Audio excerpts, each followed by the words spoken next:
Ethan Reyes was born in a small town nestled between silent mountains and roaring rivers. A place where dreams were often buried under the weight of realistic expectations. But Ethan was different. Even as a child, he looked at the stars and whispered to himself, "I was made for more."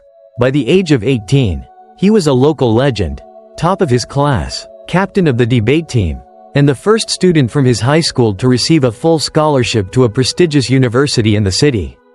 People called him the Golden Boy.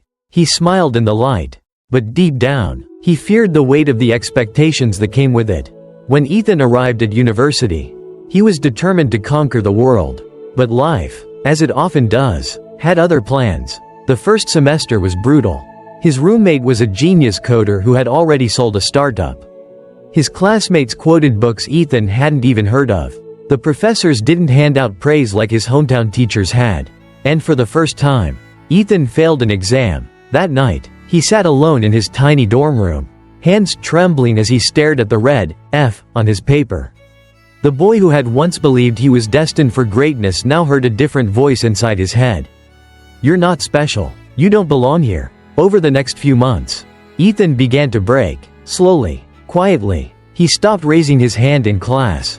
He turned down invitations to study groups. He began sleeping in, skipping meals, and avoiding calls from home. He told everyone he was just busy. But inside, he was drowning. One rainy evening, after yet another failed presentation, Ethan wandered into the campus library. Not to study, just to escape the noise of his thoughts. There, in the quiet corner of the philosophy section, he noticed an old man seated beside a worn stack of books. The man looked like he didn't belong, weathered coat, crooked glasses, and eyes that had seen lifetimes. Without looking up, the man said, "You're carrying a storm inside you, aren't you?" Ethan froze. "Excuse me?" The old man smiled gently. "The most dangerous storms are the ones we carry in silence.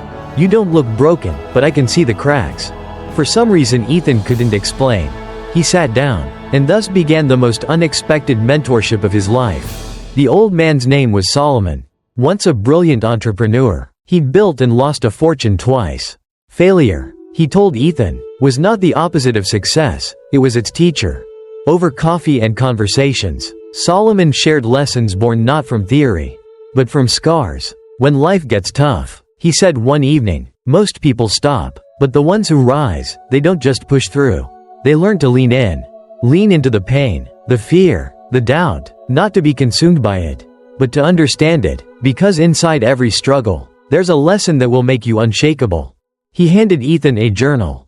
"Every night, write down what the pain is teaching you. Don't waste the storm." Ethan began writing. At first, the pages were filled with frustration, shame, and anger. But slowly, the words began to change. "Today I failed again, but I didn't run. I felt small in class, but I stayed until the end. I'm scared, but I'm still here." He started waking up early, working out not to look good, but to reclaim discipline. He began asking questions in class again, not to impress, but to learn. He reconnected with his professors, admitted his struggles, and asked for guidance. Failure didn't disappear, but it no longer defined him. And then came the opportunity. A national innovation competition opened up. Ethan, scared but determined, entered with a project idea that merged environmental tech and AI, something he'd quietly been researching for months. When the results came in, he didn't win first place. He won nothing. But what mattered more, he didn't break. Instead, he smiled and said, "I'll do better next time." That moment was his turning point. Months passed. Ethan grew, not just in knowledge, but in resilience. He rebuilt his academic record, earned internships, and even mentored other struggling students. Solomon's journal became his anchor, filled with hundreds of reflections. Then one day, Solomon was gone. No note, no goodbye, just vanished. All that remained was a package with Ethan's name on it. Inside was a weathered book titled The Warrior Mind, and a note. "You're ready now, not because life got easier, but because you got stronger. Now go and do for others what was once done for you." Remember, the storm didn't break you. It built you. Years later, Ethan Reyes became one of the top young entrepreneurs in the country. Not because he had the best ideas or luck, but because he knew what to do when life got hard. He didn't run. He didn't blame. He didn't wait for the storm to pass. He became the storm. And when young people came to him, broken, lost, afraid, he didn't offer shallow advice. He gave them a journal. Just like Solomon had given him.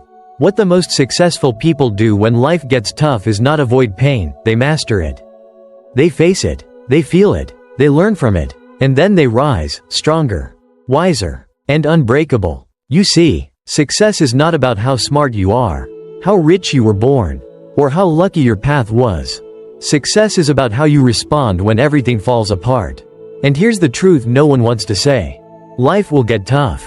You will fail. You will feel lost. But those who become legends, those who rewrite their story, they are the ones who refuse to quit in the middle of the storm.